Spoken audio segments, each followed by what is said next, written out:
In 2024, we travelled to the romantic city of Marrakesh. What we discovered is shocking and amounts to a society that still lives in a semi-barbaric state. Ironically, the word barbaric is derived from the people of this region. Let me explain.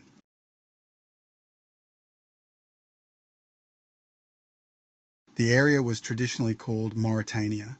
The Berbers settled in northwest Africa around 4,000 years ago and grew to become a wealthy Roman Christian society, one that provided half of Rome's grain consumption for hundreds of years.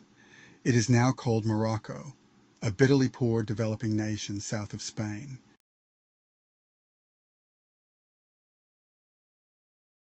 First colonized by the Muslim Arabs around 1400 years ago, followed by multiple waves of Arab conquer and oppression, the Muslims brutally subdued the native Berbers, giving them a choice: either convert to Islam or become slaves, while the Christians and Jews were exterminated. Under Islam, where slavery is accepted for non-Muslims, Marrakesh grew to become one of the largest slave markets in all of Africa, trading millions of souls for more than 1,300 years. Muslims hunted, captured, and castrated European and African people and sold them to Arab traders in the trans-African slave trade.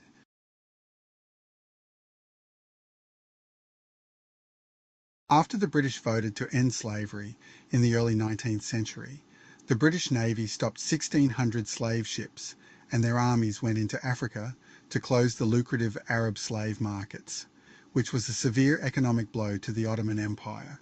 To counter the British anti-slavery advance, the Arabs concentrated the slave markets in Marrakesh, sending more slaves east to the Ottoman Empire.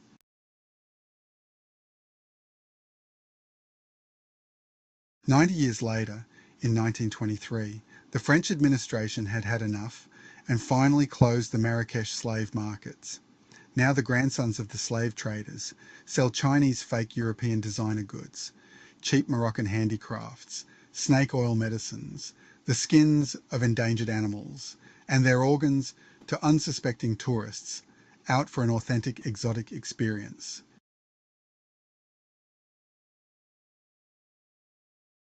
Under the surface, the modern Moroccan state is not so perfect. The persecution of Berbers has not been relented. While the Berbers recently gained some recognition from the Arab overlords, they share a similar story of oppression with the few surviving native peoples across the Arab-occupied world, such as Egypt, Judea, the Levant, and Persia.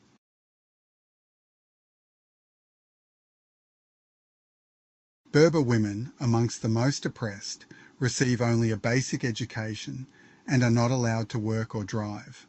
Women are sold into marriage at around 14, when they typically are forced to have the first of many children, often one of many wives. They are, by all intent and purpose, slaves.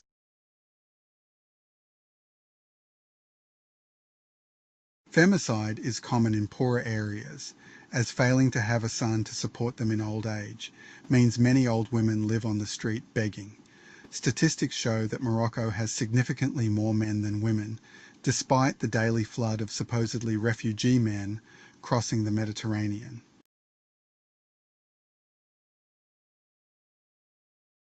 The situation is very different for Arab women, who generally oppress their native compatriots. They enjoy a higher standard of living, have higher education, and often drive and work in women-only industries. However virtuous they think they are, they look down on Western women and sneer at them as they pass.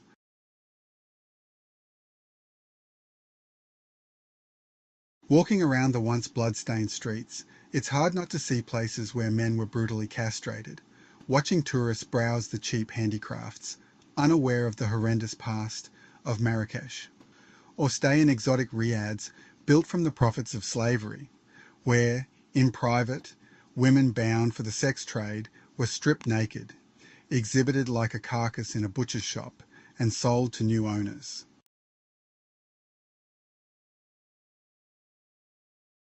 Today, Morocco is a country where nearly 100,000 people live in slavery, where child sexual exploitation, forced marriages, and forced labour are legal, suggesting that the number of enslaved people is arguably higher.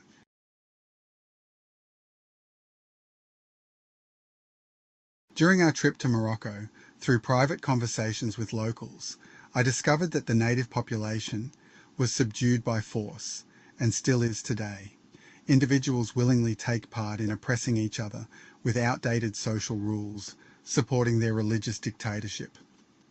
I also learned that slavery and child exploitation are permitted under Islamic doctrine, that 60% of the slaves castrated died from their wounds, and that fundamental human rights are not recognized in this part of the world. Additionally, Islamic culture is violent in its suppression of dissenting individuals, women, and the LGBT.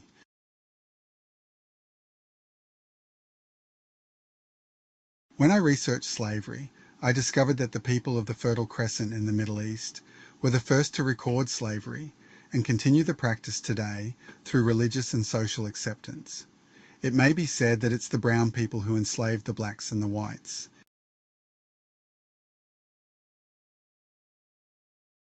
Today we live in a world where the Levant is the only region where native people have managed to escape oppressive Arab rule this century.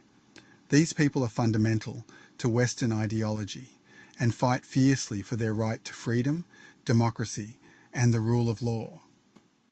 It's crucial to understand that freedom is only rooted in the Judeo-Christian belief in equality, and accepting Islamic rule only leads to oppression, persecution, Sharia law, and dictatorship.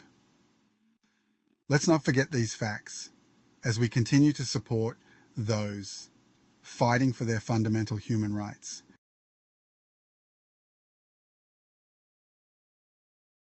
I hope you enjoyed this romp through a torrid past. While visiting Morocco is a worthy endeavour, it has yet to come to terms with its barbarism. Western societies are willing to look the other way for fear of upsetting a dogmatic and oppressive political system. Awareness of the truth is a powerful tool in navigating a post-fact world. This has been Alfonso, and see you next time.